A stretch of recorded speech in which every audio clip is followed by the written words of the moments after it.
మన ఏబి వెంకటేశ్వరరావు గారు అంటున్నారు, అయ్యా ఇలా మీరు డబ్బులు పంచుకుంటూ పోతారా, ఎవరు మా తాతగారు సోమరు పంచుకుంటూ పోతారు ఇట్లా అని చెప్పన్నారు. అయ్యా ఏబి వెంకటేశ్వరరావు గారు, మొన్న ఈ మధ్య టీడీపీ కార్యకర్త వీరయ్య చౌదరి గారు ఎవరు చనిపోతే ₹1 కోటి డబ్బులు ఇచ్చారు కదా, మీ చౌదరి గారు అని చెప్పి ఆరోగ్యం రాలేదా నీకు? ₹1 కోటి, డైరెక్ట్ ₹1 కోటి. మీరు ఇప్పుడు ఇచ్చినంత డబ్బుగా మీరు ఇచ్చినంత 20 లక్షలు, ఆల్రెడీ మేము 12 లక్షలు మేమే ఇచ్చాం కుటుంబాల కాపు సంఘంలో. ఈరోజు మళ్ళీ డబ్బు ఇవ్వడానికి కూర్చున్నాం. మానవత్వంతో చూడాల్సిన విషయం ఇది. ఎవడు డబ్బులు పంచుతున్నారని చెప్పన్నారే, ఇదే నేను అడుగుతున్నా.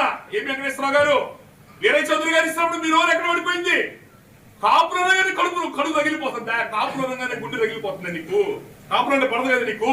బాగా కులం అభిమానం ఉన్న మనిషి కదా నువ్వు. మళ్ళీ కులాల పరంగా తీసుకురాకూడదు. 1985లో చట్టం తెచ్చారని చెప్పారే, రంగా గారి కోసం తెచ్చారు చట్టాన్ని. ఎవరి కోసం తెచ్చారు చట్టాలు 85లో? మీరు తెలుగుదేశం పార్టీ డాక్టర్ సుధాకర్ అనొచ్చుగా, దళితుడు దళితుడు అని 10 సార్లు చెప్పింది ఎవరు? మీరేగా. అనంతబాబు విషయంలో ఒక అగ్ర కులమోడు దళితుడిని చంపాడు, అగ్ర కులమోడు కాపోడు దళితుడిని చంపాడని చెప్పి తెచ్చింది మీ టీడీపీ పార్టీ వాళ్ళేగా. మీరు చెప్పపోయారా? మీ టీడీపీ పార్టీతో అనుబంధం ఉంటారు కదా ఏబి వెంకటేశ్వరరావు గారు. మీ ఐపీఎస్ ఉద్యోగం కంటే టీడీపీ వాళ్ళతో ఎక్కువ ప్రేమ కదా మీరు ఉండేది. నేను టీడీపీనే అనట్లా, వెంకటేశ్వరరావు గారిని అడుగుతున్నా.